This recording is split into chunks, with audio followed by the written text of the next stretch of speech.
Olá pessoal, vamos começar mais um projeto do nosso canal, que são dicas rápidas sobre quadros neurológicos. E o primeiro quadro vai ser a paralisia facial periférica. Quem nunca atendeu um paciente na emergência com um quadro de desvio de comissura labial e fechamento incompleto do globo ocular? Esses pacientes ficam bastante preocupados se apresentam ou não um quadro mais grave.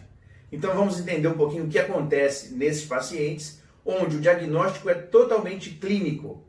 Raramente você vai precisar de um exame complementar para esse paciente. O nervo facial ele sai da junção ponto bulbar junto com o oitavo nervo, passa pelo canal de Falópio e sai do crânio pelo forame estilomastoide. Nesse canal de Falópio, que é muito estreito, se o nervo facial tem algum quadro inflamatório e faz um edema, ele fica comprimido ali dentro. E isso vai levar a um quadro de paralisia facial. Esses pacientes têm, na sua maioria das vezes, um quadro viral como causa da paralisia facial periférica. O principal vírus aí é o herpes vírus tipo 1, o herpes simples.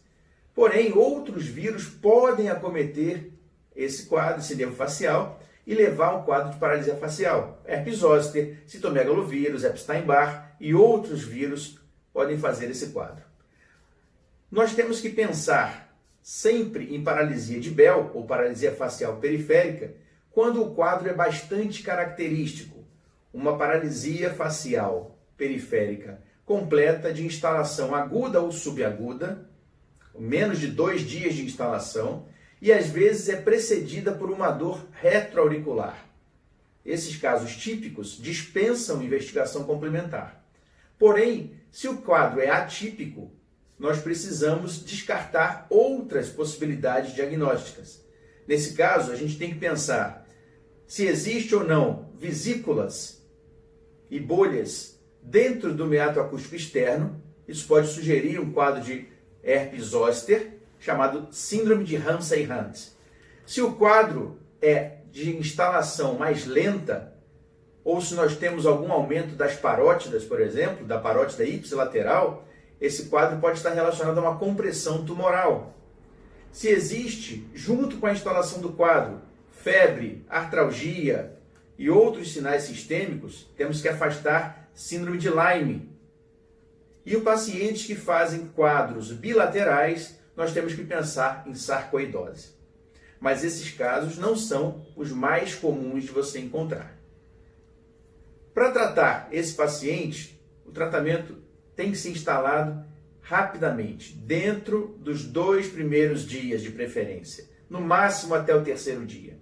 Então, para esses pacientes, o tratamento de escolha é a corticoterapia com a prednisona de 60 a 80 miligramas por dia durante 7 dias. Esse é o tratamento de escolha.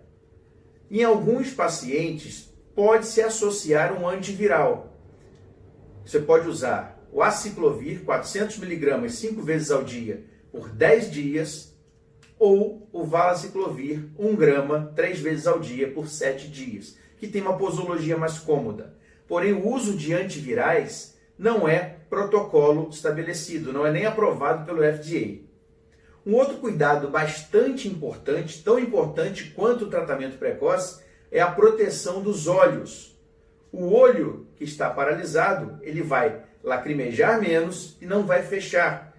Com isso, a chance de ressecamento, escoriações e erosões de córnea é muito grande. Então você tem que proteger esse globo ocular afetado com lágrima artificial, com gel oftálmico, com óculos ou proteções durante o dia. Esse é o tratamento mais indicado. Não há indicação e não há provas significativas de benefícios com fisioterapia, massagem facial ou estimulação elétrica do nervo. Então isso não é indicado. Então o tratamento tem que ser com corticoide e proteção ocular e, em raros casos, o uso de antiviral. O prognóstico é muito bom. Na grande maioria dos pacientes, a recuperação será completa. Em uma pequena parte, nós temos uma discreta lesão residual, mas que não compromete muito o paciente. Em 5 a 10% dos pacientes, nós podemos ter sequelas mais duradouras. mas isso também depende da instalação do quadro. Se o quadro foi muito grave logo na instalação, a chance de ficarmos com efeitos residuais é muito maior.